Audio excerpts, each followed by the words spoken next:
Ողջույն Արթուր, այսօր խոսել ենք մի թեմայի մասին, որը որ կարելի ասել շատերը գաղափար չունեն, բայց իրենց կյանքի ընթացքում գոնե մեկ անգամ առնչվել են, խոսել ենք տնտեսական մրցակցության մասին։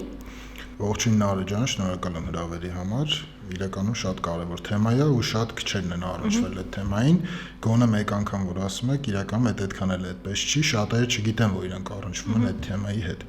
Ոստի շատ շնորհակալ եմ, որ հրավիրել եք։ Մի քիչ առաջ մինչև եթեր մտնելը հարցեր էի տալիս, թե օրինակ ասում էի շատ դժվար տերմինոլոգիաներ է գրված օրենքում ու առաջին հայացքից ընդհանրապես դու չես հասկանում, թե ինչ է դա իրենց ներկայացնում, բայց երբ որ ներկայացում ավելի պրակտիկ օրինակներով արդեն հասկանում ես, որ ես այս խնդրով առնչվել եմ կամ եղել եմ նման իրավիճակում ու սկսենք նրանով, թե տնտեսական մրցակցությունը առհասարակ ինչքանով է կարևոր թե ընկերությունների համար եւ թե սպառողների համար։ Տեսեք, տնտեսական մրցակցությունը մասնագիտորեն հասկանալու համար անհրաժեշտ է երկու մասնագիտություն, ոնց որ իրար միախառնել։ Մեկը տնտեսագիտությունն է, մյուսը իրավաբանությունն է, որովհետեւ կարողանանք հասկանանք։ Եվ մի քիչ էլ բիզնեսի վերաբերյալ, գործարարության վերաբերյալ գիտելիքներ են անհրաժեշտ, սակայն սա երբ որ մենք բիզնեսի տեսակետից ենք նայում։ Սակայն երբ որ մենք նայում ենք սպառողի տեսակետից, սպառողի իրավունքները պաշտպանելը, սպառողի մոլորվելու հետ կապված հարցերը եւ նմանատիպ այլ հարցերի համար ինքը բավականին պարզ է։ 2025 թվականի փոփոխություններից հետո սպառողների լայն շրջանակի, ավելի ընդգրկուն շրջանակի, այսպես ասած, շահերի պաշտպանությունը ներառվեց մրցակցության պաշտպանության եւ սպառողների շահերի պաշտպանության հանձնաժողովի իրավասությունների ներքո։ Ինչա սա իրանից ենթադրում։ Նախկինում հանձնաժողովի անվանումը բավականին անգամներ փոփոխությունների է ենթարկվել, հանձնաժողովի օրենքը գրվել է 2001 թվականին, ուժի մեջ է մտել 2001 թվականին, մրցակցության պաշտպանության պետական հանձնաժողով անվանում է եղել։ Փոփոխությունը ակնհայտ է։ Ինչքան փոփոխվել է, այդքան ավելի երկար է այդ տպավորությունը։ Նաև ներառական է դարձել հանձնաժողովի իրավասությունների մասը, որովհետև ընդլայնվել են գնալով հանձնաժողովի իրավասությունները եւ հանձնաժողովի արտոնությունները եւ կարողությունները եւս զարգացել են, ավելի արդիականացվել են, ըստ պայմանությամբ ավելի եվրոպական մոդելին ենք հարում ավելի շատ ու դա իրենից ենթադրում է նաև որոշակի հետևանքներ հանձնաժողովի ակտիվ գործողությունների տեսակետից։ Ինչքանով է անհրաժեշտ եւ ում է անհրաժեշտ սա անհրաժեշտ է բոլորին, առաջի հերթին սկսնակ բիզնեսմեններին, հաջորդիվ սպառողներին եւ վերջում, բայց ինչա շատ ավելի կարեւոր է եւ ազդում է նախորդ երկուսի վրա ուղղակիորեն արդեն կայացած եւ զարգացած բիզնեսներին, որոնք որ հասել են մի կետի, որտեղից հետո կամ խոշորանում են, կամ ավելի են ընդգրկուն դառնում, կամ իրենց գործունեությունն է մեծանում։ Ու շատ դեպքերում այստեղ հենց խախտումները առաջանում է խոշոր ընկերությունների կողմից, որ իրենք ուզում են անդադ մնան շուկայում, իրենք ամենալավը լինեն ու այստեղ երբ որ արդեն փոքր բիզնեսներն են գալիս ու սկսում են նույն բիզնեսը սկսել զբաղվել, բնականաբար փոքր բիզնեսների համար դժվար է, բայց առավել դժվար է նաև խոշոր ընկերությունների համար, որովհետև փոքր բիզնեսներն ուզում են կոպիտ ասած իրենց բիզնեսը ձեռից վերցնել։ Տեսեք, փոքր բիզնեսը ինքը իրականում ենթադրում է նաև նորարարություն, որովհետև փոքր բիզնեսը երբ որ մտնում է շուկա, ինքը չի կարա նույն ձևով աշխատի, ոնց որ աշխատում է արդեն կայացած բիզնեսը, որը ունի սպառողների որոշակի վստահություն, որը ունի որոշակի կապեր, լոգիստիկ այդ թվում նաև որոշակի ներգրավվածություն շուկայում եւ շուկայական դիրք։ Դա կլինի էական դիրք թե ոչ էական չի իրականում այս պարագայում, բայց ամեն դեպքում այդ դիրքի արկայությունը արդեն իսկ առավելություն է տալիս։ Երբ որ մենք խոսում ենք խոշոր բիզնեսի համար հեշտ է թե հեշտ չի, խոշոր բիզնեսի համար առհասարակ ավելի շատ կանոններ են գործում, խոշոր ասած իր դիրքից կախված խոշորացման մասին է խոսքը, կարող է իր չափերով մեծ լինի բիզնեսը, բայց իրականության մեջ ինքը շուկայում այն դիրքը չունենա, որը իրան տալիս է հնարավորություն միանձնյա ազդել շուկայի վրա։ Եվ եթե հասնում է բիզնեսը այդ դիրքի, իր նկատմամբ գործում են արդեն որոշակի սահմանափակող, ինչու ոչ նաև կանոններ, եւ այդ կանոնների խախտումն է, որ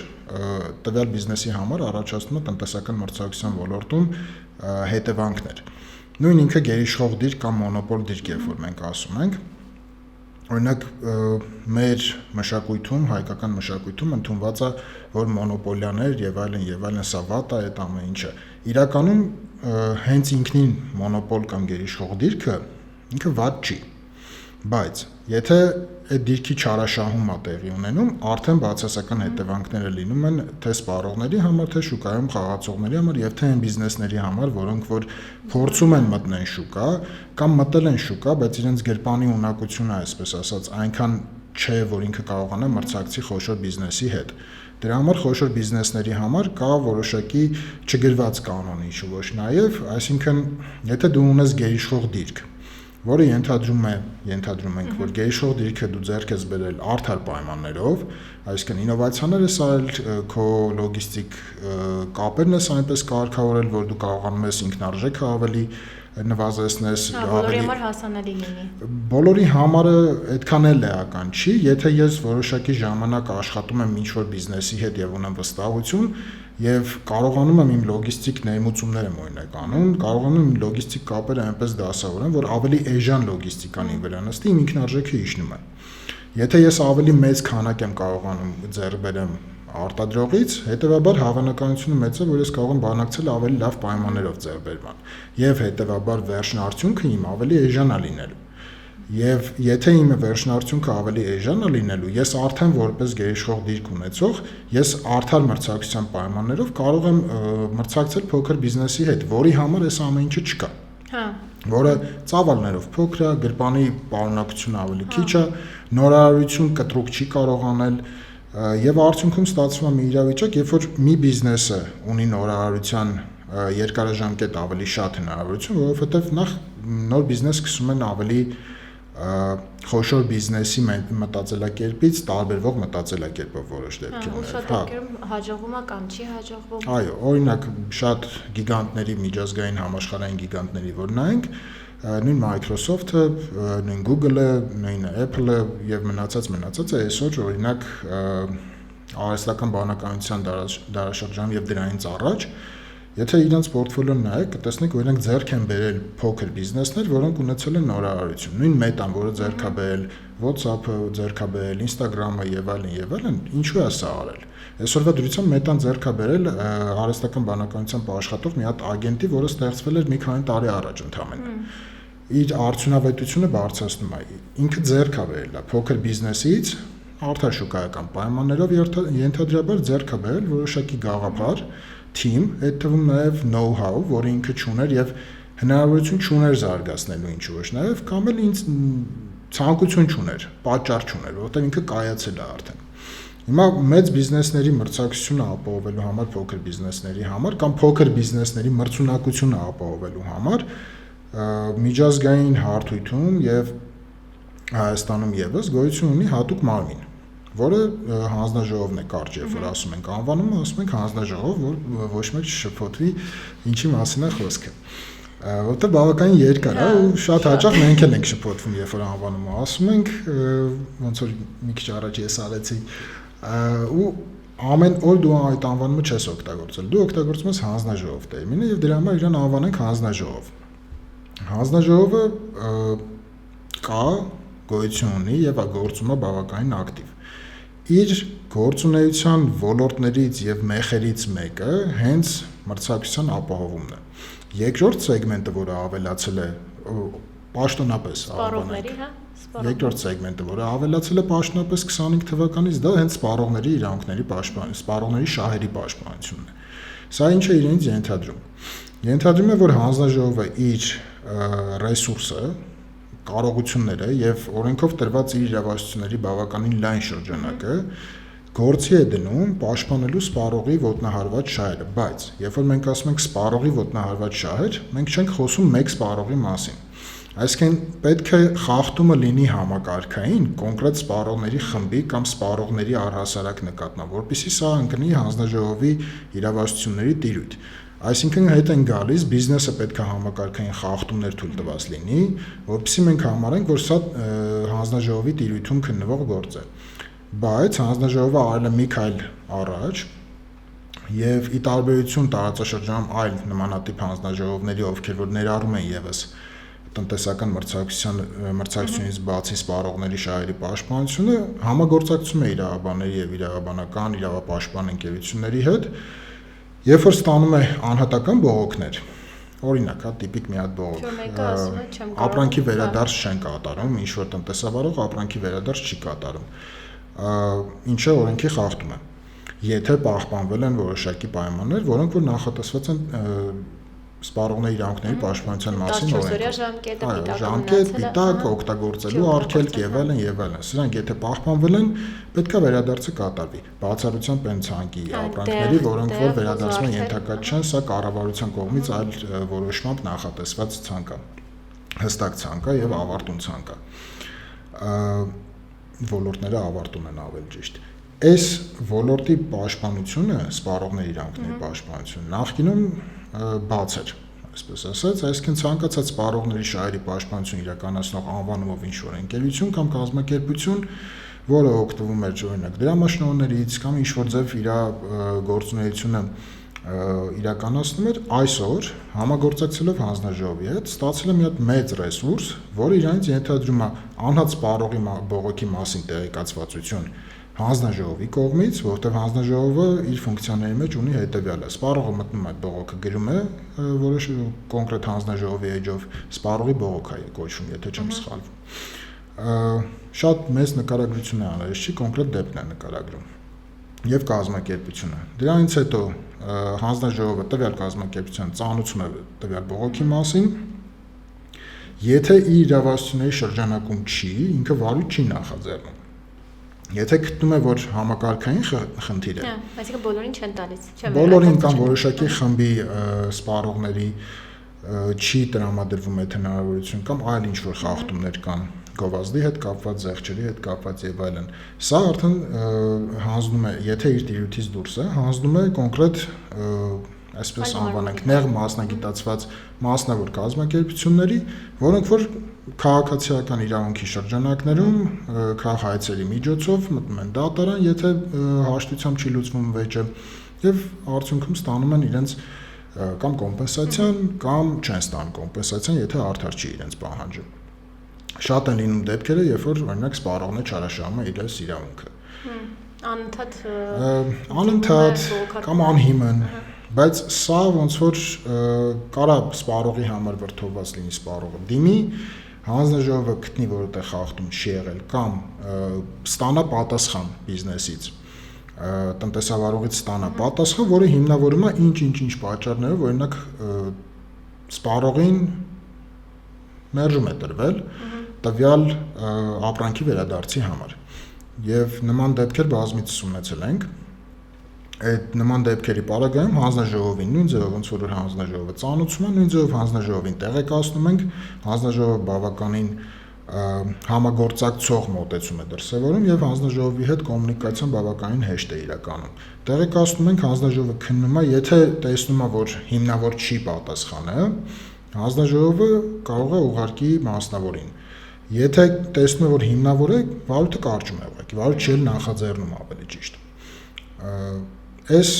ամենահեշտ լուծվող ձևն է խնդիրների։ Ինձ թվում է, այս եթերը նայելուց հետո շատերը, ովքեր որ իրենց հագուստը կամ ապրանքը տարին են խանութը հետ վերադարձ չի արել, այս քո ասածով բոլորը կգնեն եւ հանձնաժողովին դիմումներ կգրեն, որովհետեւ իսկապես ճիշտ ես ասում, նախկինում չի եղել այդ մարմինը ու Facebook-ով էին, չէ՞, ինչ-որ ստատուսներ էին գրում, ասում էին,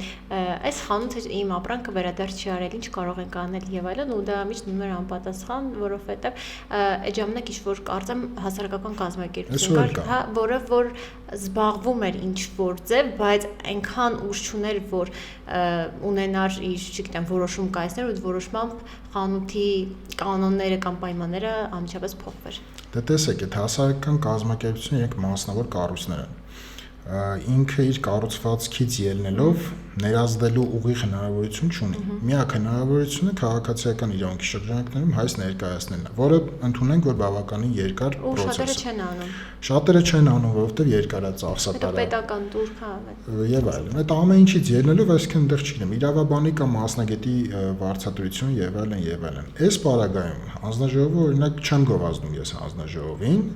բայց հանձնաժողովը բավականին մեծ քայլ է արել, տալով արդար սպառողին, իրավացի սպառողին հնարավորություն իր վեճի քննությունը, այսպես անվանենք, արտադատական կարգով, վարչական կարգով լուծելու համար։ Ու ավելի արագ, չէ՞։ Ավելի արագ, հա, ժամկետները ավելի կարճ են, բնականաբար հստակ են ժամկետների երկարաձգումը հանձնաժողովի կողմից պետք է հիմնավոր լինի, միևնույն ժամանակ ես նաև հնարավորություն է տալիս բիզնեսին, որ դատական էլի նույն վեճերից, երկարաժամկետ, ծախսերից եւ այլն խուսափի մեկ պատասխանի միջոցով, այսինքն եթե համարում է, որ ինքը իրականում խախտում է կատարել, ամենաուղիղ ճանապարհը մեծ տույժերից տուգանքներից խուսափելու խախտումը ընդունելն է։ Ճիշտ է, մենք մեր մշակույթում եւ առհասարակ բիզնեսում շատերս դժվար ենք ընդունում մեր սխալները, բայց եթե իրականում գտնում ենք ճիշտ խորհրդատվություն ունենանք, իրավաբանները ճիշտ ժամանակին ներգրավեն, ոչ մի իրավաբան չի կեղծելու իր վստահորդին, սին հույսեր տալու եւ ասելու, գիտես ինչ, օրինակ, չգիտեմ, այս գործը միանշանակ հաղթելու ենք, բացի սխալը ինքը էթիկային էլ է հակասում, իրավաբաններին մի կողմ դնենք, փաստաբանների էթիկային էլ է հակասում, ու դու չես կարող երաշխիք տաս, որովհետեւ առաջին հերթին դու միգուցե ինչ-որ բան կա չգիտես, որը որ հետագայում է բացահայտվելու, եւ երկրորդ միգուցե քո վստահորդի համար ավելի քիչ ծախսատար է, եթե դու իրեն առաջարկես հաշտվել, քան եթե դու ասես արի գնանք պայքարենք։ Հա, հետո վերջնական որոշումը դու չես կայացնելու, ոնց է հարցը լուծվելու։ Վերջնական որոշման մասով կարող ես վիճարկել բնականաբար։ Հա, մինչև վերջ գնաս, բայց պետք է այդ մինչև վերջ գնալը արդարացված լինի։ Ուղղակի մինչև վերջ գնալու համար մինչև վերջ գնալ բիզնեսին վնասում է, դա սխալ բիզնես մեթոդիկա է։ Ճիշտ է, որպես իրավաբան կարող ենք ասել մեկը պետքա պայքարել, եթե գտնում ես թեկուզ 1% կա, բայց այս արդյոք սա այն պայքարն է, որը որ պետքա տանես։ Ավելի հեշտ, միգուցե ավելի ծախսատար նաև ճանապարհ կա, որը որ համապատասխանության ծրագրերի մշակումն է բիզնեսի համար, պրոֆեսիոնալ մասնագետների եւ իրավաբանների ներգրավման միջոցով դու կարող ես ապահովագրել քո բիզնեսը առնվազն տվյալ պահին քո գործունեության տեսանկյունից, հասկանալով արդյոք դա քո որևէ մի կտոր հակասում է կամ կարող է հակասել կամ կարող է խախտել տնտեսական մրցակցությունը կամ սպառողի շահերը։ Հենց այդ է, որ մարդիկ շատ խորը չեն մտածում, այդ վերջը չեն մտածում։ Իրենք անում են, իրենց օքեյ հարմար է, սենց վերջ անում են, բայց հետո թե ինչ է լինելու կամ ում են վնասելու, այդ շատ դեպքերում այդքանը չեն մտածում։ Համաձայն եմ, բայց դա էլի գալիս է նրանից, թե բիզնեսը ինչ չափի է, ու ինչքան ռեսուրս ունի։ Որովհետև եկեք ընդունենք, որ իրավաբանի ծառայություններին դիմում են ավելի կայացած բիզնեսներ, այսպես ասած, եւ սկսնական փուլում բիզնեսների մեծ մասը մտածում է դա իրավաբան ինձ անհրաժեշտ չի, հաշվապահական ծառայությունների միջոցով շաբլոնային պայմանագրերով ինչ որ գործունեությունս կանեմ եւ չկա այն անձը ոչ ներսում ոչ արտաքին իրավաբանի տեսքով ով իրեն խորհուրդ կտա, ասի գիտես ինչ շատ լավ բան ես մտածել օրինակ, բայց արի այս ձևով անենք, որովհետեւ եթե քո ուզած ձևով անենք, դա հակասելու է եւ հետագայում քո ունեցած այդ հաջողությունների արդյունքում դու վճարելու ես օրինակ քո նախորդ տարվա հասույթի 10%-ը որպես տույժ, ենել բազային տույժ։ Էլ չեմ ասում խմբերի մասին։ Երբ որ անձանց խումբը այդտեղ աշխատում ու մի քանի փոխկապակցված բիզնեսներ կան տարբեր շուկաներում, իրենց ընդհանուրի հասույթը կարա հաշվարկվի ու դա շատ մեծ միլիոնավոր թվերի մասին ենք խոսում, եթե ոչ միլիարդավոր։ Ուստի, այո, հանձնաժողովի գործունեությունից ելնելով դրական եմ գնահատում հանձնաժողովի ակտիվություններին առումով, որ իրավագիտակցությունը բարձրանում է, ստիպված ինչ որտեղ, կարելի ասել։ Ստիպված ինչ որտեղ իրավագիտակցությունը բարձրանում է, ու սա փուլ է։ Այսինքն, երբ որ մենք նայում ենք համաշխարհային մակարդակով, տնտեսական մրցակցության կարգավորումների խստություն եւ դրանց թույլատում, հետո էլի ակտիվացում եւ այլն։ Ինքը փուլային է գնում։ Մի որոշակի ժամանակ, երբ որ խախտումները բավականին շատ են, շուկաները նոր են, օրինակ հայկական տնտեսություն, մեր հայրենական տնտեսություն ինքը համարվում է նոր տնտեսություն։ Անկախացումից հետո անցել է 36 տարի, մի փոքր քիչ։ Ու այդ տարիների ընթացքում ինքը համարվում է նոր տնտեսություն։ Երբ որ մենք նայում ենք ավելի խոշոր տնտեսություններին, նույն ամերիկյան արդեն Միացյալ Նահանգների տնտեսություն, եթե անվանենք դա, այնտեղ ավելի կայացած է այդ համակարգը։ Ու կան որոշակի դեբատային, հա, իրար հետ մրցակցող տեսություններ, թե արդյոք հանձնաժողովը պետքա խիստ ներգրավվածություն ունենա, թե հանձնաժողովը պետքա ավելի շատ ոնց որ ասած դատավորի դերում լինի եւ վերահսկի բարձրագույն դատարանի դերում լինի եւ վերահսկող լինի, ուղղակի եթե իրան խնդիրը հասնի, նոր ինքը զբաղվի դրանով։ Իսկ եվրոպական մոդելը եւ հայկական մոդելը այսօրվա դրությամբ ինքը միջամտող մոդել է։ Ինքը ամբողջությամբ ներգրաված է բիզնես միջավայրի կարգավորմանը։ Ի տարբերություն, օրինակ, Չիկագոյի դպրոցի մոտեցումներին, դպրոցներ կան, որոնք որ մեկը պնդում է, որ պետք չի շուկան կարգավորել, շուկան ինքն է կարգավորվի, եւ մյուսը ասում է, չէ, շուկան պետք է կարգավորվի եւ խիստ պետք է կարգավորվի։ Ինձ թվում է դա ավելի շատ է կախված է հասարակությունից, թե ոնց են մարդիկ մտածում կամ ոնց են բիզնես անում։ Հիմա մեր հասարակությունը կամ հայ բիզնեսմենները ոնց են անում ու դրանից ելնելով արդեն հանձնաժողովի աշխատելավոճը, թե ինքը պետք է վերահսկի, թե միջամտի, այդ ավելի շատ մեր հասարակությունից է կախված։ Հիմա եթե Ամերիկայում ավելի բարձր իրավագիտակցություն ունեն, ավելի բիզնես մոդելը պատկերացնում են, ավելի արդար են աշխատում, միգուցե իրենց մոտ լրիվ ուրիշ ձև է, բայց մեզ մոտ, քանի որ դու հենց այդ կարելի ասել ոլորտի մասնագետ ես, դու ավելի լավ կարող ես ասել, թե բիզնեսմենները ոնց են աշխատում, ոնց է իրենց ընկալումը ու արդյոք հանձնաժողովի կողմից պետք է լինի վերահսկողություն, թե ամեն դեպքում շատ ճիշտ է, որ միջամտում է։ Իրականում ի սկզբանե ոնց որ ասած չհամաձայն եմ։ Ամերիկայում բիզնեսը կամ Ամերիկայի հասարակությունը այնպես չի, որ ավելի բարձր իրավագիտակցություն ունի, քան հայկական իրականությունը։ Ձև են ներկայացնում ամեն ինչ։ Այնտեղ ուղղակի բիզնես միջավայրը ավելի կայացած է։ Այնտեղի խախտումները ավելի մեծ են։ Շատ ավելի մեծ են։ Այնտեղի հետևանքներն էլ են շատ ավելի մեծ։ Եթե այնտեղ հակամրցակցային համաձայնության փաստը հաստատված է համարվում մի ընկերության համար կամ մոնոպոլ դիրքի չարաշահում կամ գերիշխող, այնտեղ կարա հետևի քրեական պատասխանատվություն ուղիղ։ Մեր մոտ արդեն մեր մոտ վարչականից է սկսում, մեր մոտ ֆինանսներից է սկսում։ Այնտեղ միանգամից այդ թվում նաև տնօրենի նկատմամբ քրեական պատասխանատվություն կարա կիրառվի։ Ու նաև միջավայրը ինքնին կայացած է, որ բավականին երկար ժամանակ է, որ չեն ունեցել միակենտրոն կառավարում։ Այնտեղի մոդելը տարբերվում է սոցիալիստական մոդելը եւ ամերիկյան մոդելը միմյանցից շատ տարբեր են։ Ոստի հետ գանք օրինակ մի հատ պատկերացնենք Գերմանիան։ Գերմանիան այդ երկուսի միքսն է։ Դե հա, բայց դե Գերմանիան զարգացած է ինքը ու տնտեսությունը զարգացած է, բայց խիստ կարգավորված է։ Այս բալանսը օրինակ Եվրոպան բալանսը գտել է սրա մեջ։ Պետքա թողել զարգանա տնտեսությունը, բայց միևնույն ժամանակ պետքա, այսպես ասած, շատ հաճախ միջամտել են լուրջ դեպքերի հետ կապված, ուղենիշ տալ, թե ոնց պետքա զարգանա։ Հայկական մոդելը եւս ունենալով փոքր շուկա եւ ունենալով կենտրոնացված շուկա, այսպես ասած, որտեղ խաղացողները շուկայի չափերով պայմանավորված ոչ բոլոր շուկաներում կարան լինեն շատ։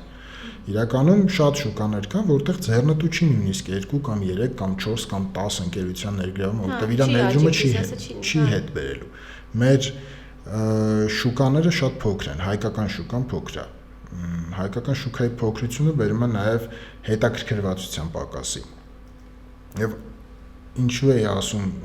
Չիկագոյի դպրոցի կոնցեպտի մասին, մի sense բան կա, տեսության մեջ sense արտահայտություն կա, ասում է շուկաները ինքնակարգավորվում են, քանի դեռ մինչև դրանք չեն դադարել ինքնակարգավորվել։ Այսինքն նույնիսկ Չիկագոյի դպրոցը, որը որ պնդում է, որ ասում է պետք է թողնել շուկան ինքը կկարգավորվի, ընդունում է, որ որոշակի ոլորտներ կան, որոշակի խախտումներ կան, որ հնարավոր չի ինքնակարգավորել ուղղակի։ Օրինակ հենց նույն կարտելային համաձայնությունները։ Եթե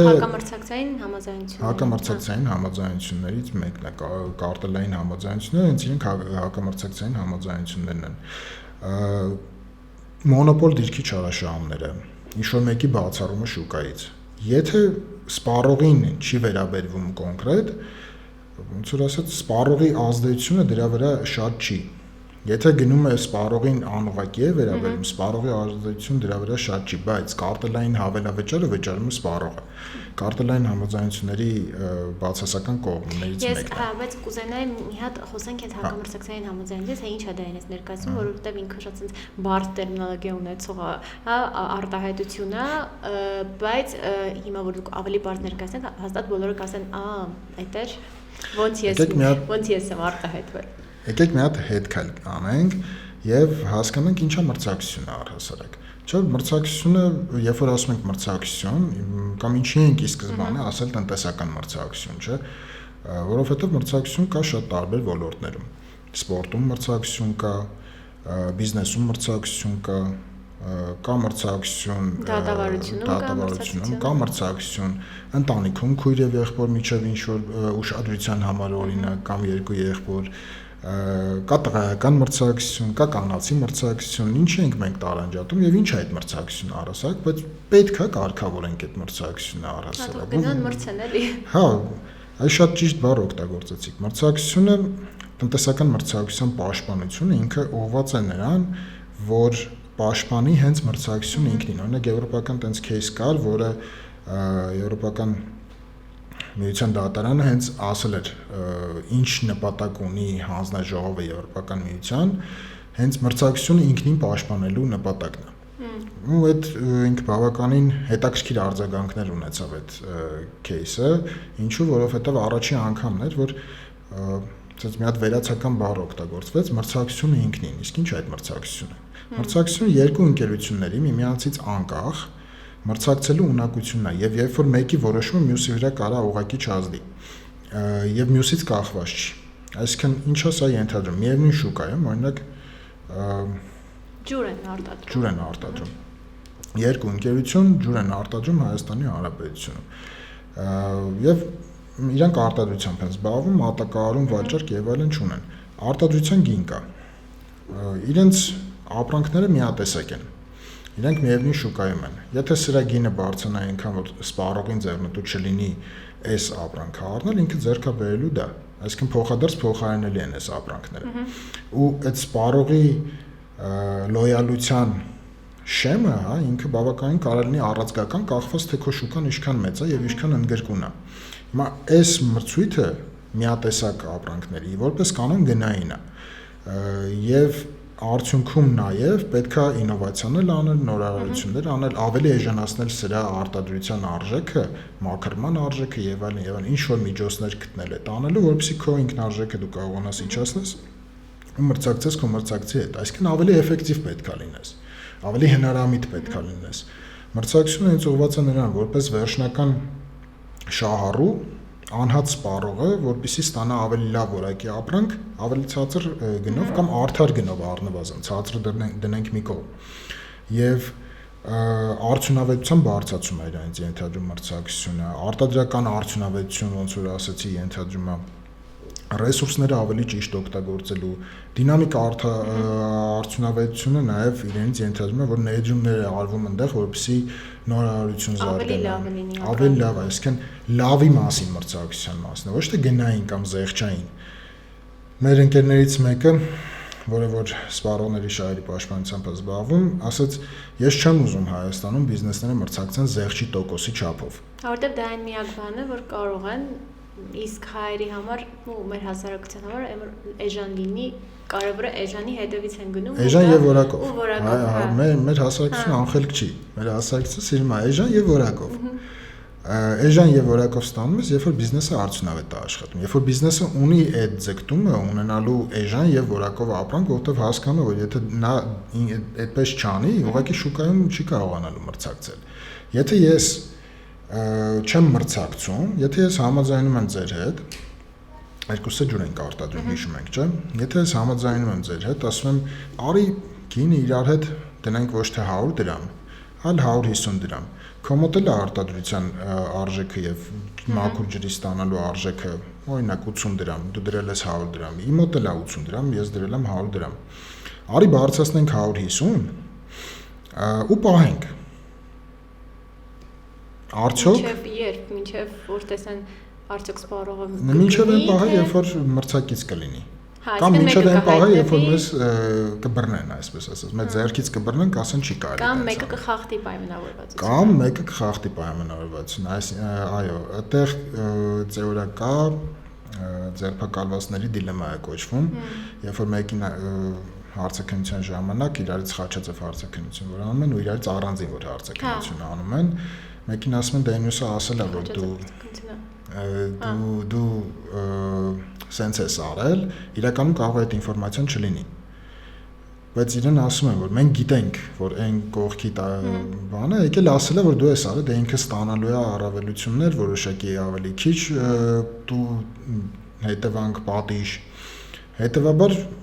դե որ դու էլ մեր հետ համագործակցես,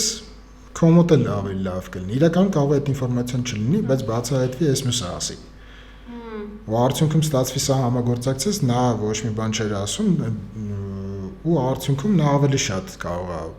պատիժ ստանա, քան այս մյուսը, դա ձերբակալվածների դիլեմային են գալիս։ Հետաքրքիր է, չգիտեի։ Ես էլ չգիտեի, մինչև այս ոլորտը ավելի խորը ուսումնասիրել եմ։ Ու նաև այստեղ որ ասացիք, մինչև ինչ որ մեկը դուրս գա համաձայնությունից, դուրս գալու համար օրենսդիրը գրեթե բոլոր երկրներում օրենսդիրները նախատեսել են նաև արտոնություններ։ Այսինքն, եթե ինչ որ մեկը, որը գտնվում է կարտելային համաձայնության մեջ, հեսա հետ կգանք, կասենք կարտելային համաձայնությունը ոնց կարա կայացվի։ Կարտելային համաձայնության մեջ որոշումը որ գա, այսպես ասած, հանձնվի, հա, ճակերտավոր ասած, կամ առաջի հաղորդումը ինքը տա մի բանի մասին ինչը հանձնաժողովը տեղյակ չի եւ հանձնաժողովին օգնում է որպեսզի տվյալ կարտելը բացահայտի եւ մեղմ ասած ոչնչացնի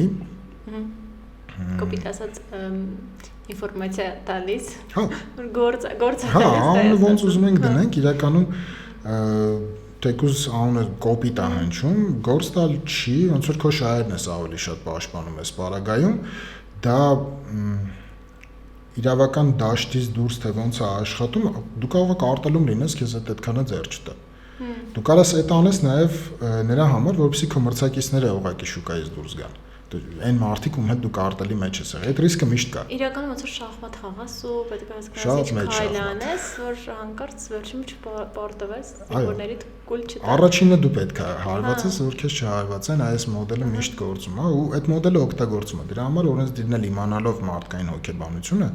ասել է, որ եւ թե դու գաս մեզ այդ ինֆորմացիան առաջինը տաս ու դա այն ինֆորմացիան լինի, որը որ մեզ օգնելու է այդ հարցը բացահայտել, դու ունենալու ես որոշակի արտոնություններ։ Այդ սկսած անանունությունից, դուգանքներից ավելի ցածր, ինչ ոչ նաև որոշ դեպքերում նաև դուգանքների զրոյական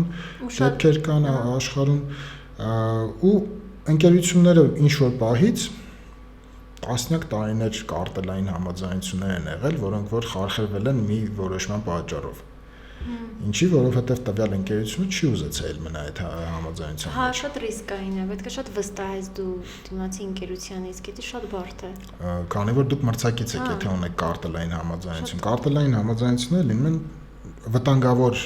այսպես ասած, հա, հասարակության համար վտանգավոր, բարձր վտանգավորության աստիճան ունեցող կարտելային համաձայնությունները, իրենք միևնույն ապրանքային շուկայի կարտելային համաձայնություններն են։ Իրենք ինչ են իրանց ենթադրում։ Համաձայնում են գինը ֆիքսենք, կամ գինը բարձրացնենք, կամ դեմփինգ անենք, ինչ որ մեկը որ չկարողանա մեր հետ մրցակցել շուկայում, կամ կարող է գինը այնքան ցածր լինի, որ նոր մրցակից չկարողանա մտնի ուղղակի շուկա։ Այսինքն նորարարություն չկարողանա անի,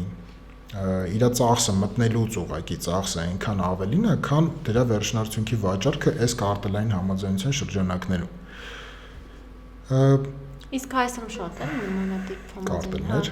Դե չեմ կարող ասեմ շատ են թե քիչ են, իրականության մեջ շատ կան թե չկան, որովհետև եթե դրանց մասին չենք լսել, ենթադրում ենք, որ չկա, բայց հավանականությունը միշտ բավականին բարձր է։ Հավանականությունը բարձր է ոչ թե սուբյեկտիվ պատճառներով, այլ օբյեկտիվ պատճառներով ինչ որտեղ նաև, որովհետև մեր շուկան փոքր է, մեր տնտեսությունը փոքր է։ Մեր մոտ շատ շուկաներ օլիգոպոլ շուկաներ են, այսինքն խաղացողների քանակը 10-ից չի էլ անցնում երբեք, չի կարող անցնի, այսինքն էֆեկտիվ չի նույնիսկ եւս մեկ ընկերություն ունենալը, որովհետև եկամուտ չկա, որ դու բաշխես օրինակ 5 ընկերության միջև, թեկուզ հավասարաչափ, թեկուզ անհավասարաչափ ու տնտեսապես ձեռնտու լինի մնալ տվյալ շուկայում։ Եվրոպան օրինակ ինչ է արել սրա հետ կապված փոքր շուկաների պարագայում ջարդել է շուկան, այսինքն ասել է ուտեղ պետական քաղաքականությունը ավելի շատ, օրինակ հոսանքի մատակարարման շուկան, այնտեղ շատ երկրներ կան, որտեղ որ բաղդատված է։ Ինչ է իրանց ենթադրում։ Վերջնական սպառողին հասցնողը գծերի տերը մի ընկերություն է։ Մինչև բանից տրանսֆորմատոր հասցնողը մեկ այլ ընկերություն է, տրանսֆորմատորի սեփականատերը մեկ այլ ընկերություն է, ու սա տարբեր բիզնեսներ են, բայց իրար հետ փոխկապակցված են։ Հա, նենց հարաբեր աշխատեն բոլորն իրենց բիզնեսը ունենան։ Իրականում ավելի խելացի, ավելի արդար է, քան բայց տնտեսության չափերից էլ է կախված։ Դե հա, իրանք դե Գերմանիան մեծ է, մարդիկ շատ են։ Եվրոպական շուկա ենք մենք խոսում այնտեղ, իսկ այստեղ խոսում ենք հայաստանյան շուկա, լավագույն դեպքում ԵԱՏՄ շուկա։ Հայաստանում որ լինի, կասեն, ինչի պետք է ես սա անեմ, ինքը սա անի։ Ասենց ինչ-որ անհամաձայնություն։ Դու կարող ես այնքան էֆեկտիվ լինես, որ նաև այդ բիզնեսը ունենաս։ Իրականում քեզ ոչ մեկ չի կարող արգելի, դու անես մենակ մեկ բիզնես։ Դու կարող ես իրականում էֆեկտիվ աշխատես եւ ունենաս մի քանի բիզնեսներ, բայց այդ մի քանի բիզնեսներ ունենալու պարագայում դու ունես շուկայում ընդհանուր կշիռ։ Այսինքն դու ոչ միայն հորիզոնական շուկայում ունես քո դիրքը, այլ նաև ուղղահայաց շուկայում ունես քո դիրքը, մատակարարման գծում ես դու արդեն որոշակի ազդեցություն ստանում, ու դրանով հանդերձ ավելի մեծ հավանականություն կա, որ դու կարող ես ավելի շատ ուշադրության ներքո գտնվես։ Սա վատ չի, ելի եմ ասում։ Երբեք վատ չի լինել մեծ։ Մեծ լինելը երբեք հոմանիշ չի վատ բիզնեսի կամ անորակ կամ անօրինական բիզնեսի, այսինքն պարտադիր չի ապօրինի լինի մեծ բիզնեսը։ Շատերիս մոտ իրականում դա տպավորություն է ձևավորում, որ եթե մեծացել է, ուրեմն ինչ-որ խախտումներ ա արել, ինչ-որ բաներից ա խուսափել, ինչ-որ արտոնություններ ա ստացել եւ այլն, բայց իրականում պարտադիր չի տենց։ Բիզնեսներ կան, որոնք տարիների ջանք ու եռանդ են դնում, որպեսզի գան հասնեն այն վիճակին, ինչ վիճակին որ կան։ Ստրեսներ են դիմագրավում, որպեսզի գան հասնեն այն վիճակին, ինչ վիճակին որ կան։ Նույն COVID-ը, նույն 20 թվականի պատերազմը։ Դրանից հետո շատ բիզնեսներ, COVID-ից հետո մասնավորապես շատ բիզնեսներ ուղղակի գոյություն չունեն այսօր։ Բայց շատերը նաև նորարարությամբ, օրինակ որ դարձավ on-line, շատ բիզնեսներ on-line հարթակը օգտագործեցին որպես իրենց բիզնես գործունեության ինչ-որ միջոց ու ավելի շատացավ։ Այսինքն ամեն դեպքում, երբ որ ինչ-որ X իրավիճակում ես, դու կարող ես ինչ-որ նորարարություն մտցնես, այսինքն հնարավոր է ինչ-որ մի բան ստեղծել։ Ասեմ ավելին, մեծ բիզնեսին ավելի դժվար է նորարարություն անել եւ ճկուն փոխել իր ուղղվածությունը, քան փոքր բիզնեսին։ Որտեւ ինքը գիտի, որ այս ձև արել է, տարիների ընթացքում հաջողությունների է հասել ու իր համար ավելի բարդ է, որ եթե հանկարծ ուրիշ ձև անեմ, հնարավոր է եւ ես սխալվեմ ու իմ ամբողջ բիզնեսը կորցնեմ։ Այդ բարակայում հա ճիշտ եք ասում, բայց նաև տնտեսական մրցակցության հետ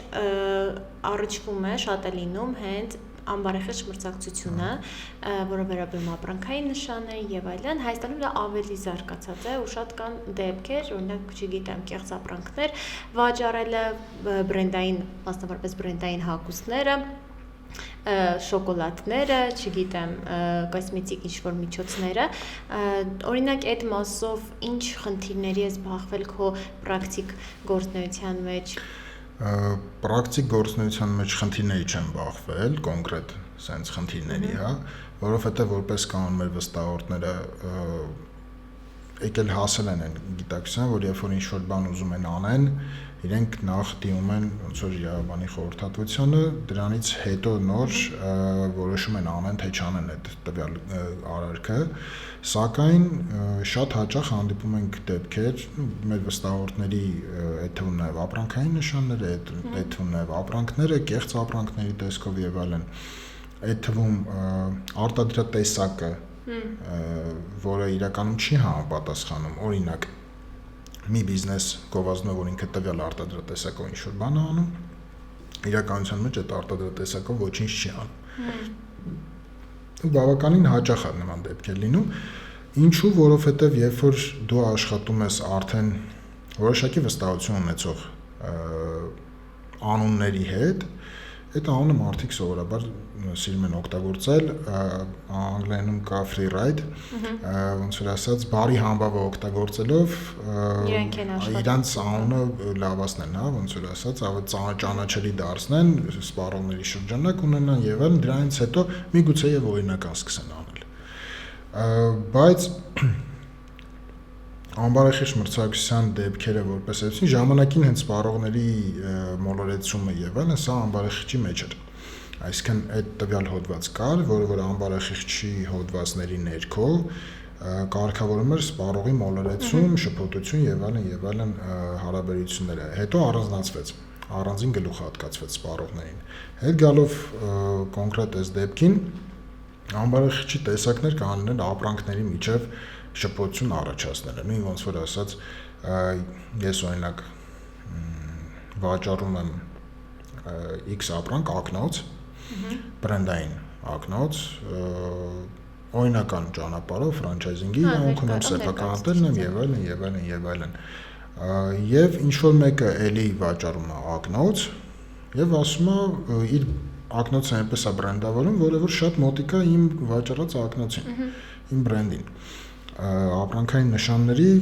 շփոթություն է առաջանում կամ անվանումները այնպես է գրվում, որ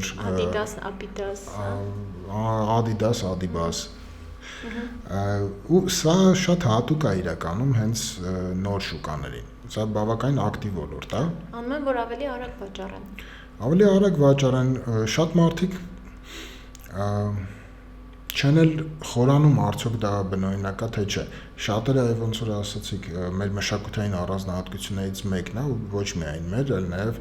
սպառողի որպես այդպիսի մշակութային առանձնահատկություն կարանք դիտարկենք, այն հանգամանքը, որ մենք ենթադրում ենք, որ եթե արժեքը բարձր է, ուրեմն դա օրիգինալ է, ուրեմն դա լավն է, բայց ոչ միշտ է այդպես։ Այո, մտավոր գործունեության արդյունք հանդիսացող ոլորտներում հավանաբար այդպես է, որտեղ փորձն է խոսում։ Ապրանքի դեպքում ոչ միշտ է այդպես։ Բաղադրություն կա, լոգիստիկա կա եւ այլն, այսինքն այնտեղ հիմնավորումները, թե ինչու է ապրանքի գինը բարձր, դրանք փաստաթղթավորված են ավելի շատ։ Մենք չենք կարող ասենք օրինակ, չգիտեմ, X իրավաբանը ավելի շատ է վարձատրվում իր վստահորդի կողմից, որովհետեւ ինքը ավելի շատ է քայլում։ Չէ, դա արդեն կախված է իր փորձից, որակներից ու ոնց է աշխատում։ Այսինքն ոչ շոշափելի հատկանիշներից, բայց նաև շոշափելի, ինչու ոչ նաև։ Դե հա, տեսնում ես, հետաքրքրում ես։ Փաստաբան է, որը որ դատավարական process-ներում հաճախ ներգրաված է եւ հաջողություններ ունի, դրանով իր վարձատրության արժեքը բարձրանալու է։ Վստահությունը բարձրանում է, վարձատրությունը եւս, այստեղ խոսում ենք պահանջարկ առաջարկի մասին։ Էլի գալիս ենք տնտեսական մրցակցության եւ տնտեսագիտության ոլորտ։ Ինչու՞, որովհետեւ եթե դու հաջողակ ես, քո պահանջարկը բարձր է, եթե քո պահանջարկը բարձր է, դու որպեսզի կարողանաս պահանջարկը զսպես, դու գին ես նաեւ բարձրացնում։ Ավտոմատ, որովհետեւ չես հասցնում ֆիզիկապես։ Դրա համար, որպեսզի կարողանաս հասցնել, պետք է ինչ-որ նորարարություններ անես եւ այլն, գինը բարձրանում է, ինքնարժեքդ էլ է բարձրանում։ Բայց երբ որ մենք խոսում ենք ապրանքների, նյութական ապրանքների մասին, որոնք օրինակ արտադրվում են, վերամշակվում են, ներմուծվում են, շոշափելի են, սրանք ավելի հեշտ են, այսպես ասած, հիմնավորել, թե գինը ինչի է բարձր կամ ինչի է ցածր։ Եթե մեծածախ գինը իջնում է, նվազում է,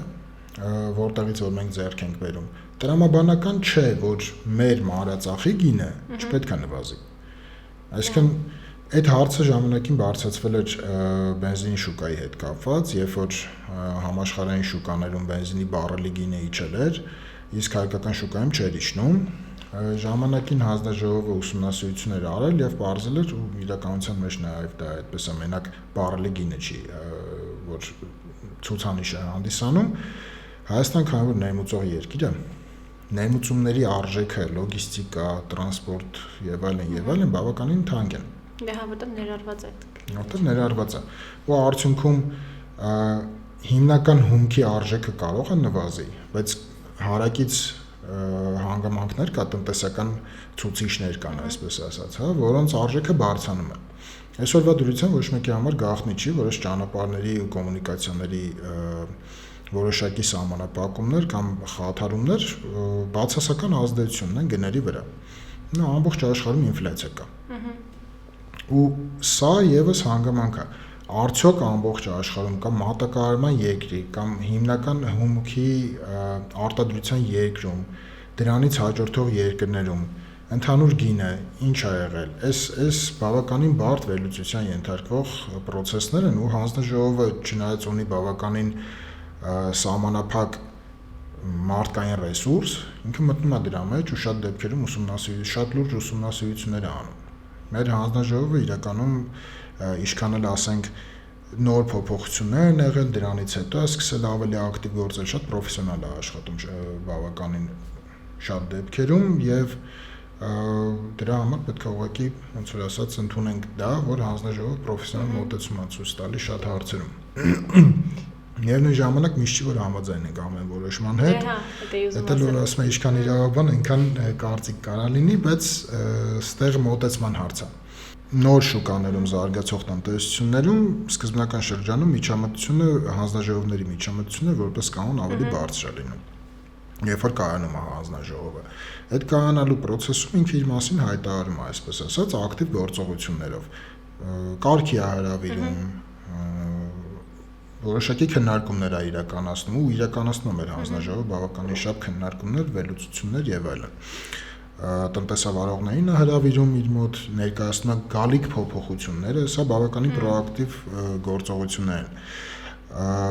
Դրանից հետո այն ժամանակ, երբ որ բիզնեսները սովորում են օրինական գործել կամ իմանում են հանձնաժողովի մասին, որ կա նման, այսպես ասած, անգլերեն watchdog է կոչվում, անունը դնենք հարցակողական բնույթ ունեցող մարմին, որը քո խախտման դեպքում, եթե այդ խախտումը այնպեսի խախտում է, որը իրավասությունների շրջանակում է, կարող գա ու քեզ, այսպես ասած, թաթիկիդ խփի, ասի չի կարելի։ Ոնց է ծնողը երեխային, չէ, երբ որ երեխան մեծանում է, մինչև ինչ-որ տարի կարող է դաստիարակչական որոշակի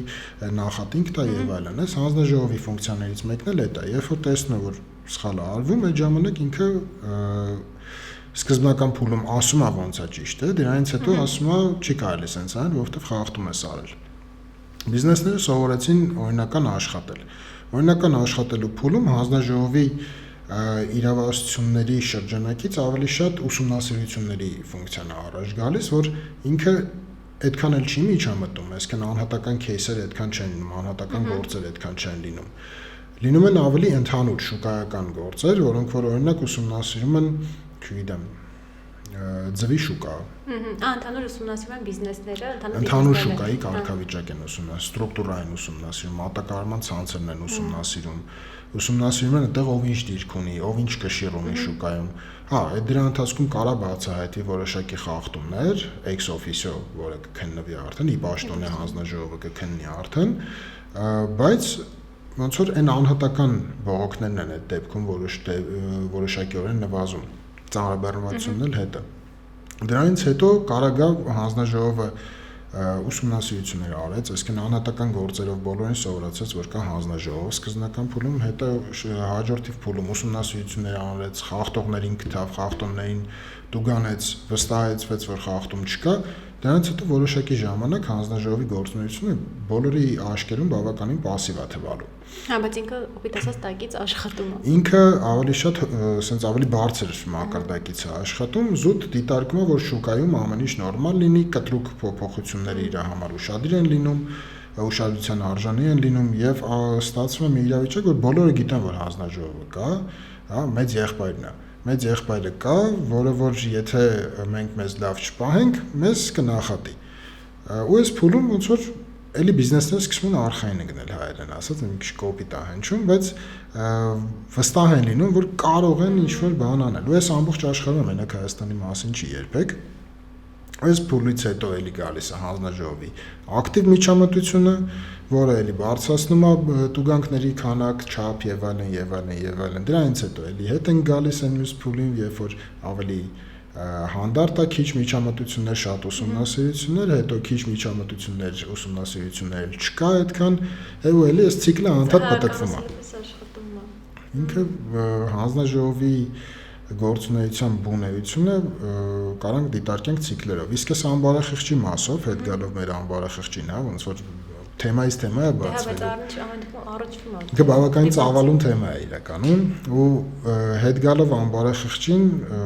հաջորդը կարող ենք ասել օրինակ մրցակցի վարկաբեկումը։ Հա, այսինքն վատ բաները Արատավորում, ասում ես, իր ապրանքը լավը չի։ Ու իրականում դա գովազդների մեջ են դնում, որ օրինակ համեմատություն էին անում մրցակցի ապրանքը դնում էին որպես ոչ որակյալ ապրանք ու իրենց ապրանքն էին բարձրացնում։ Կամ օրինակ դնում են պատկեր,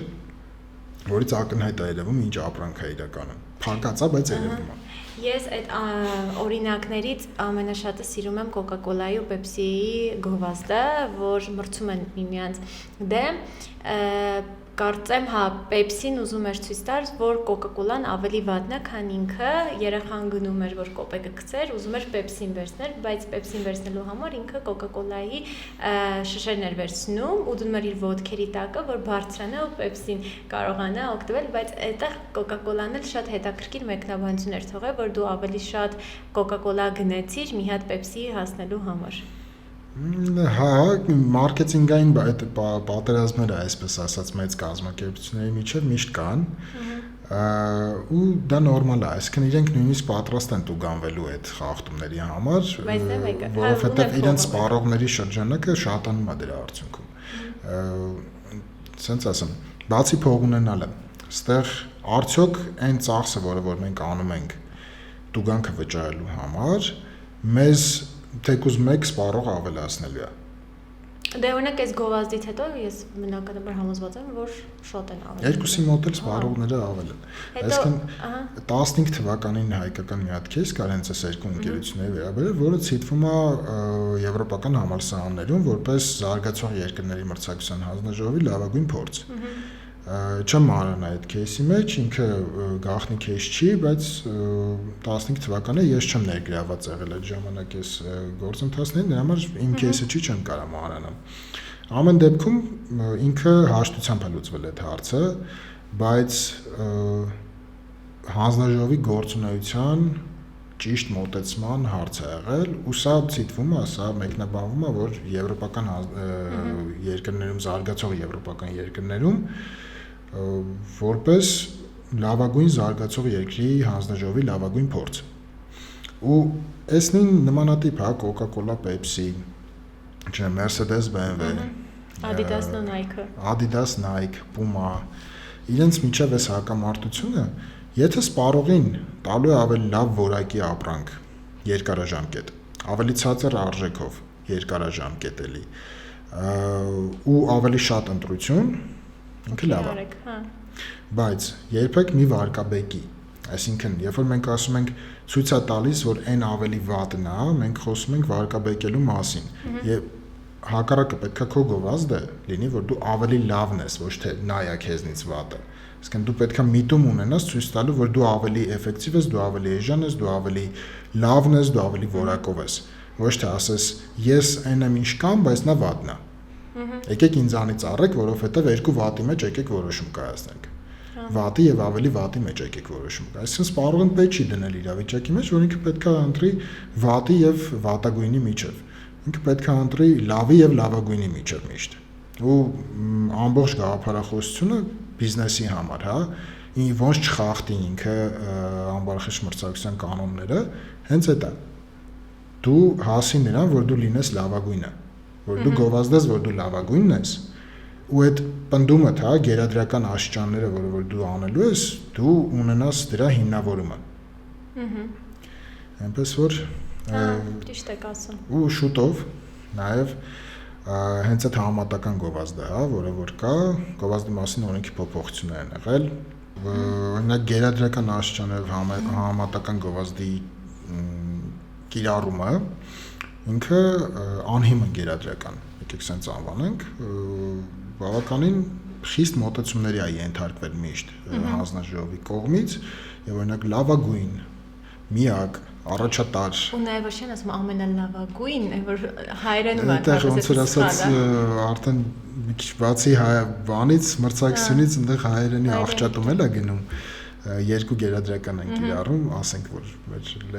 ունկնդիրներն էլ իմանան ինչի ենք սա ասում, էլի ամենալավագույն բառ օգտագործել։ Այո, կամ լավագույն կամ ամենալավ, երկու տարբերակ ունենք։ բայց որ ասում եմ լեզվաբանությունից հետ կանք իրավաբանություն։ Գերադրական աշճանների օգտագործմամբ գովազդը, որը որ չես կարող հիմնավորես, ինչի ես դու գերադրական աշճան օգտագործում,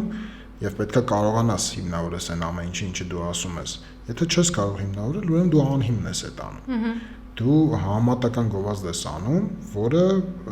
համարվելու է չարաշահում։ Ինչի հետ համատած ես դու լավը, քո որ մասն է լավը, հստակություն է սիրում հանձնաժողովը ավելի շատ։ Ասեմ ավելին թվային համատեքստում բավականին լուրջ փոփոխություններ են սպասվում եւ լուրջ զարգացումներ են սպասվում։ Այսինքն թվային էլեկտրոնային կոմունիկացիա, սոցիալական հարթակներ, հանձնաժողովի ուշադրության կենտրոնում է այս ամեն ինչը, չնայած իր մարդկային ռեսուրսը բավականին սահմանափակ է, սահմանափակ ասելով մարդիկ ուղղակի քանակապես քիչ են, քան իրականում անհրաժեշտ կլիներ հանձնաժողովին, որպեսզի ավելի էֆեկտիվ, ավելի արագ գործեր կարողանար քննել։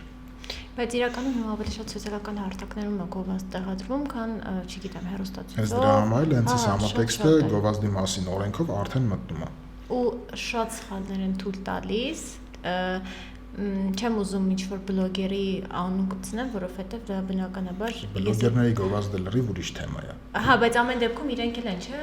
համեմատում կամ ասում են, որ այս ապրանքը լավն է, ու շատ դեպքերում իրենք չեն են օգտագործել այդ ապրանքը, բայց իրանք ինչ-որ առանց հիմքի նույնիսկ օգտագործելու ասել լավն է, այդ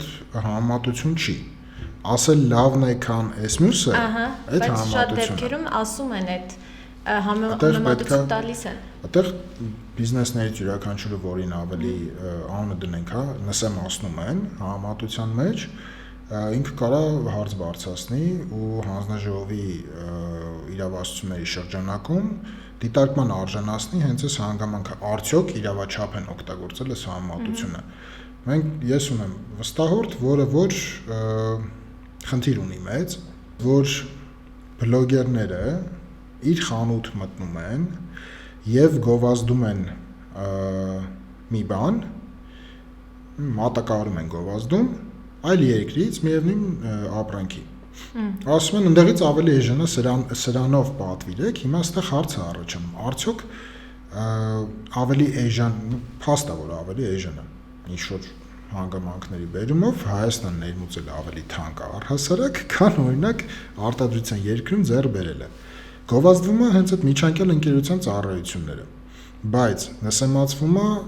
Հայաստանում ներկայացված ընկերության բրենդը։ Հա, բայց մի հատ ուրիշ բան էլ ես ասեմ, օրինակ, ես սովորական քաղաքացի եմ, ես հայտնի մարդ չեմ եւ այլ։ Ես ասում եմ, որ օրինակ այս ապրանքը կարող ես ավելի մատչելի գնել այս վայրից, ես ոչ թե ասում եմ, որ սա ավելի վատ է, այլ ուղղակի խորհուրդ եմ տալիս։ Okay, կարող ես ավելի մատչելի գտնես այս վայրից։ Ես չեմ գովազդում, չէ՞, ձեր բերեց ծառայությունը այս իրա միջոցով։ Չէ, ես ուղղակի ասում եմ, ես ասում եմ, օրինակ, չգիտեմ, Մալացիայում, Մալացիա Սեբաստիա համայնքում գտնվող խանութում ավելի մատչելի է։ Ճիշտ եմ ասում, թե չէ, ենթադրաբար ճիշտ եմ ասում։ Բնօրինակ ապրանք եմ գովազդում, իրական օրիգինալ ապրանք եմ գովազդում, եթե այո, խնդիր չունեմ։ Եթե մատչելի է, խնդիր չունեմ, բայց ինչ պատճառով է մատչելի։ Այստեղ այն ընկերությունը, որը որ մատչելի է, տարածքի մասով, օրինակ, չգիտեմ, կենտրոնում ավելի թանկ են վաճառում, որովհետև տարածքի գին են տալիս, մալեցի։ Կարող է, բայց կարող նաև տենց չլինի իրականություն։ Այսինքն, երբ որ վարույթը հարուցվում է, մանավանդ sense, հա, գների մրցակցություն եւ այլն գերիշխող դիրքի գործեր եւ այլն,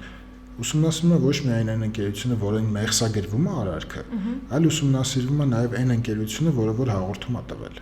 Հա։ Որովհետև դու ասում ես իմ մոտ ապրանքը թանկ է, որովհետև XYZ, մյուսին ուսումնասիրելուց ես նաև քեզնից եմ տեղեկատվություն հարցնելու հանձնաժողովը, էլի մասնավորապես տեղեկատվություն հարցում անելու, ասելու է տուր ինձ քո հաշվարկները։ Դու ոնց ես ստացել, որ ես իմանամ, ես մարդուն որ գնամ, ինչին ուշադրություն դարձնեմ։ Ու ստեղ ոնց որ ուրիշ ոլորտ գնացինք, բայց ամեն դեպքում պետք է հիմնավորված ասենք այն ամեն ինչի, ինչը ասում ենք։ Եթե բիզնեսը ասում է, ես ավելի լավն եմ կամ այն մյուս տեղը ավելի էժան է, քան այս մյուս տեղը, լավ, ով է պատվիրատուն։ Բլոգերը ինքնուրույն է անում կամ ցանկացած այդ մարդը, որ գալիս է բրենդի անունը օգտագործում, ինքնուրույն է անում, թե իրեն պատվեր են տալիս։ Չէ, բնականաբար պատվեր են տալիս։ Դե դրա համար, կներեք, դրա համար ասեցի ես որպես քաղաքացի օգտվել եմ ու ես իմ մասով կարող ասեմ, որ ես չեմ գովազդում, ես ուղղակի խորհուրդ եմ տալիս, բայց արդեն բլոգերների դեպքում մի քիչ այլ է, որովհետեւ դրա համար են գումար են աշխատում։ Հանրային անուն ունեցող հրապարակային ընդունելի շատերի համար այսօրվա դրությամբ հետևորդների քանակով չափվող հանրահայտությունը կամ հանրաճանաչությունը ընդհանրապես ուղիղ համատական չի տվյալ մարդու ասացի որակական հատկանիշներին։ Ոչ միշտ, ավելի ճիշտ է, այստեղ ընդգծեմ, որ ոչ մեկին չվիրավորեմ ուղղակի, ոչ միշտ է ուղիղ համատական։ Տվյալ մարդը ոնց որ շատ ճիշտ ասացիք, կարող է ընդհանրապես օգտված չլինի ինչ-որ բանից եւ պնդի, որ այդ լավն է։ Էլի եմ ասում, ոչ միշտ,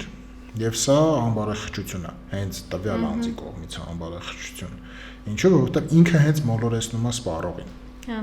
Հենց որ ի սկզբանե ասացի մարդիկ գոնե իրենց կյանքի ընթացքում մեկ անգամ բախվել են, հենց նրա մասով որ շատ դեպքերում չեն հասկանում ինչ է արվում ու հենց կոպիտ ասած հենց իրենք օգտագործում են այն իրավական նորմերը, որոնք որ արգելք է։ Այո, միանշանակ, ուղղակի սրա ազդեցության հարցն է առաջանում, արդյոք այդ խախտումը ազդում է ավելի լայն շրջանակների վրա, թե չի ազդում լայն, կամ կարող էր ազդել, այստեղ կարևոր հանգամանք կա, որ հանձնաժողովի իրավասությունների ներքո քննել եւ որոշումներ կայացնել ոչ միայն փաստացի հետևանք ունեցող խախտումների վերաբերյալ, այլ նաեւ որոշակի ոլորտներ կա, որ կարող է հետևանք չլինի, այլ գործողությունը ինքնին համարվի խախտում։ Անկախ նրանից հետևանքը եղել է դրական, բացասական, թե չէ, ձևական խախտումների մասին է խոսքը մեր լեզվով ասած։ Ու նույնը գալիս է նաև արհեստական բանականության։ Հա, ես իրականում ուզում եմ մի փոքր նաև ներկայացնել արհեստական բանականությունը, որովհետև հիմա արդեն շուկա է մտել AI-ը ու լիքը բան փոխվել է մեր կյանքում։ Իրականում ես մի քիչ sense ուղում կանեի, լիքը բան փոխվել է մեր կյանքում։ Արդեն փոխվել է։ Որովհետև շատ տարածված է արհեստական բանականության օգտագործումը, ու դա նորմալ է, էֆեկտիվության բարձրացում է։ Արհեստական բանականության օգտագործմամբ content-ի ստեղծումը, տեղեկատվության վերլուծությունը, միանշանակ գովազդները, միանշանակ, եթե մենք խոսում ենք մարդկային ուղեղի կարողությունների, մեկ մարդու ուղեղի կարողությունների եւ ամբողջ համացանցին հասանելիություն ունեցող մի սիստեմի կարողությունների մասին, միանշանակ սիստեմը ավելի կարճ ժամանակում ավելի շատ ինֆորմացիա կարա պրոցես անի, ավելի շատ ինֆորմացիայից կարա արդյունք ստանա։ Լավն է, վատն է, հալյուցինացիաներ լինում են, չեն լինում, դնենք մի կողմ։ Բայց արհեստական բանականության օգտագործումը կոմերցիոն գաղտնիքի տեսանկյունից շատ մեծ խնդիրների է հանգեցնելու։ Այլ չեմ խոսում անձնական տվյալների գաղտնիություն եւ այլն։ Այստեղ խոսենք կոնկրետ կոմերցիոնից, որովհետեւ տնտեսական մրցակցության մասին ենք խոսում։ Ինչու՞։ Որովհետեւ երբ որ մենք արհեստական բանականության բաց ցանցին տալիս ենք, անունը չասեմ գովազդ չլինի, տալիս ենք մեր ֆինանսական վերլուծությունները, ֆինանսական արդյունքները, ասում ենք պատրաստի իմ համար օրինակ այսպիսի հաշվետվություն կամ այսպիսի սղասահիկն ինքը պրեզենտացիա բառը հիշեցի։ Պատրաստի ես տալիս եմ կոմերցիոն գաղտնիք, ես տալիս եմ իմ մատակարարումների, իմ արտադրության ծախսը, իմ եկամուտները, իմ հարկերը, իմ աշխատողների քանակը, ամբողջ տվյալները ես տալիս եմ։ Էֆեկտիվ է, միգուցե եւ այո։ Հա, շատ արագ է ինֆորմացիա անում։ Գաղտնի է եւ կոնֆիդենցիալ ոչ։ Որովհետեւ հաջորդի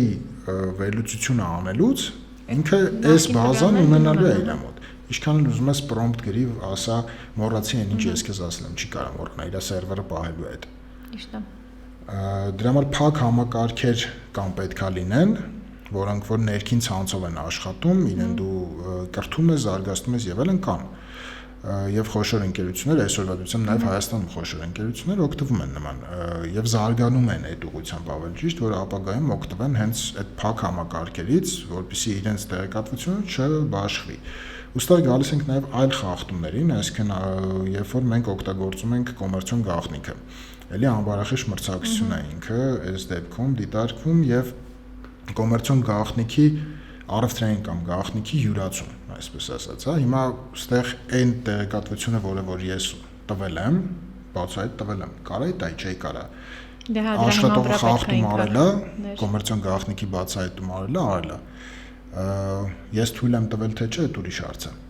Եթե ես թույլ եմ տվել, իմ մրցակիցը այդ տեղեկատվությունը, եթե կարող է ինչ-որ ձևով հասանելիություն ունենա այդ տեղեկատվությանը, համաձայնության հատկանիշներ ունենք այստեղ արդեն։ Անուղղակի հակամրցակցային համաձայնություն կարող լինի, որովհետև տեղեկատվության հասանելիությունն է նաև հակամրցակցային համաձայնության հիմքերից մեկը։ Եթե ես չիմանամ, որ դու գինը բարձրացնելու ես չեմ բարձրացնի գինը։ Դե հա։ Մեթոդները որ շուկաներ կան, որտեղ տեղեկատվության հասանելիությունը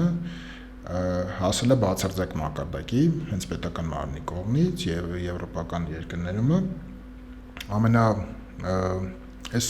հակամրցակցային համաձայնություններին հետ քայլ անելով մի հատ ընդգծում անեմ էլի այստեղ այդ համաձայնությունները որպես կանոն ամենա զգայուն հատվածներին են վերաբերվում, այսինքն այն հատվածին, որը որ վերաբերվելու է սպառողին, այսպես թե այնպես, ու սպառողը տեղեկատվության վրա է որոշում ընդունում գների մասին տեղեկատվության, եթե միատարր ապրանքը գների մասին տեղեկատվություն, մոտիկություն, գեոլոկացիա եւ այլն, սրանք են իր համար կարեւորը, որ ինքը օգտվի։ Եթե տեղեկատվությունը ի սկզբանե հասանելի ենք դարձնում սպառողին, գների մրցակցությունը մենք բացառում ենք արդեն, դնում ենք որակականին։ Ու երբ որ հենց նավթամթերքի շուկաներում եվրոպական երկրներից մեկում շատ էր այդ մրցակցությունը, որ ինչ որ մարդիկ էին վարձում, ովքեր գնում էին, նայում էին իր մրցակցի մոտ գինը իջավ, զանգում ասում էին գինը իջել է, իջացրեք։ Ստեղծվեց մի հատ հարթակ, որտեղ ամեն օր անմիջապես արտացոլվում է բոլոր նավթամթերքի վերամշակված նավթամթերքի սպառում իրականացնող ընկերությունների արժեքը մանրածախ ու բենզալցակայանների գները։ Սպառողը էլ կարիք չունի նայի որտեղ է իր համար ավելի հարմար, ինքը նայում է, բացում է, տեսնում է իր մոտ լոկացիաներից որն է իրան հարմար, այդտեղ էլ գնում է։ Ավելի արդար է այդքան։ Հա, բայց շատ տեղեկատվությունն էլ այդ անարդար է։ Դե հա։ Օրինակ ասոցիացիաներում, որոշակի համայնքներում, որոշակի նույն networking միջավայրներում միևնույն բիզնես կամ իր հետ փոխկապակցված բիզնեսներ, տարբեր ապրանքային շուկաներում, բայց միևնույն ապրանքին վերաբերող, միևնույն օգտագործում ունեցող շուկաներում բիզնեսներ կարող է քննարկեն ինչ-որ բան, առանց նույնիսկ գիտակցելու, որ իրենք քննարկում են իրենց քննարկումը հակամրցակցային համաձայնությունն է արդեն։ Հենց քննարկումը ինքն ինչ է, այն թեման ինչը որ քննարկել են։ Ու սրա համար լուրջ կայացած բիզնեսները իրենց խորհուրդ է տրվում որպես կանոն օգտվել հանձնաժողովի տված այն հնարավորությունից, որ դու կարող ես ունենալ համապատասխանության compliance ծրագիր կամ համապատասխանության ծրագիր, որը որ քո բոլոր process-ները պետք է համակարգի, վերջում sense բարբերաբար թարմացվի, նաև ասի, սա կարելի է, սա չի կարելի։ Այս պաշտոնի անձը, եթե օրինակ վաճառքի մենեջերը գնում է ինչ-որ հավաքույթի, որտեղ վաճառքի մենեջերներ են միևնույն կամ խաչվող ոլորտների, իրավունք ունի կամ չունի քննարկելու այս հարցերը։ Ինչ անի, եթե այդ հարցը հանկարծ բարձրացվում է, որովհետև մենակ այո չասելը չի նշանակում, որ դու համաձայնություն չունես։ Այդտեղ գտնվելը եւս ուղղակի լռելային գտնվելը, էլի համաձայնություն է դիտարկվում։ Կարող է դու հետաքրքրվածություն չունենաս։ Դու զուտ տեղեկություն ես ստացել, որը այլ հավասար պայմաններում չէր ունենալու։ Օգտագործել ես թե չէ, այական չի։ Ճիշտ է։ Որպես կանոն օգտագործել ես։ Ճիշտ է։ Իսկ ինչ խորհուրդ կտաս այն մարդկանց, ովքեր որ նման իրավիճակում են հայտնվել կամ իրենց իրավունքներն է խախտվում կամ էլ կարելի ասել ուզում են ինչ-որ միջոցներ ձեռնարկեն, ունեն մեծ բիզնես ու սկսում են անել չնայած իմանալով, որ դա խախտում է։ Առաջինը պրոֆեսիոնալ խորհրդատվության դիմել։ Իրականում ասենց ասեմ, էլի բերենք ֆինանսականի, որտեղ բիզնեսի համար ֆինանսականն է առաջին ցուցանիշը, ինչով ինքը որոշում է կայացնում։ Վճարել հիմա,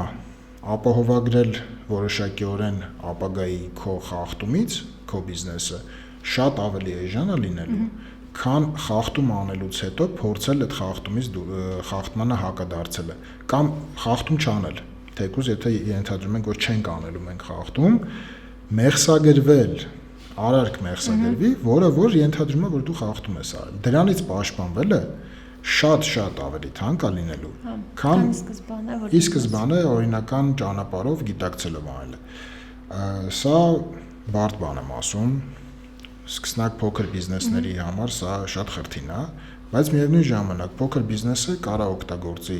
այս ողջ լծակները իր իրավունքները պաշտպանելու համար։ Որտեղ փոքր բիզնեսի համար կախված ոլորտից հանձնաժողովը հնարավորություն է տալիս, եթե քեզ սահմանափակում են ինչ-որ շուկա մուտք գործելը, դու հիմնավորում ես, որ սահմանափակում են քեզ։ Արի ինձ ասա, ասում է հանձնաժողովը, ես ուսումնասիրեմ ու կպարզենք, եթե այդտեղ ինչ-որ մեկը քեզ սահմանափակում է դիտավորյալ խախտում է օրենքը, ինքը կունենա հետևանք։ Եթե չէ, որոշում կլինի, որ չէ։ Բայց էլի ամեն դեպքում իմ անձնական մասնագիտական խորհուրդն է, դիմեք պրոֆեսիոնալների, դիմեք ոլորտին ծանոթ մարդկանց, որովհետև ոլորտով զբաղվող, հա, մարդիկ են, որ գիտեն պրակտիկան, գիտեն մոտեցումները հանձնաժողովի, գիտեն, երբ որ նայում են խնդիրը, ուսումնասիրում են խնդիրը, պատկերացնում ենք, թե ոնց է հավանական այս խնդիրը կլուծվի հանձնաժողովի իրավասության դաշտում, թե չէ, պետք է դիմել հանձնաժողովին ծանրաբեռնել կամ անունը դնենք, ժամանակ կորցնել հանձնաժողովից մերժում ստանալ, թե ավելի լավ է գնալ դատական կարգով, թե ավելի լավ է հաշտվել, թե ավելի էժան կլինի ընդունել խախտումը կամ հաշտության կամ համագործակցել։ Ամեն դեպքում իսկ հաշտության դեպքում էլ է իրենց լավ իրավաբան պետք որ կարողանա լավ բանակցի եւ այդ հաշտությունը միայն չլինի օգուտ մյուս կողմին։ Միանշանակ ցանկացած երկու կողմի առկայություն ենթադրում է պրոֆեսիոնալ մարդու ներգրավվածություն ու էմոցիաների երրորդ անձի մոտեցումը, այսպես ասած, որը որ զերծ է լինելու էմոցիոնալ մոտեցումից, որովհետեւ մեր մշակույթում կա էմոցիոնալ մոտեցում։ Մենք ասում ենք ինքը ինձ սենց է ասել, ես մինչև վերջ գնալու եմ, չէ՞, բայց այդ մինչև վերջ գնալը կարող է իմ համար արժանա բիզնես։ Ճիշտ է։ Ու այդտեղ արդեն պրոֆեսիոնալի ֆունկցիան է, ոչ միայն իրավաբանությունն է, այլ նաև որոշակի հոգեբանություն է իրենից ենթադրում, որ դու պետք է կարողանաս բացատրես, ասես, գիտես ինչ,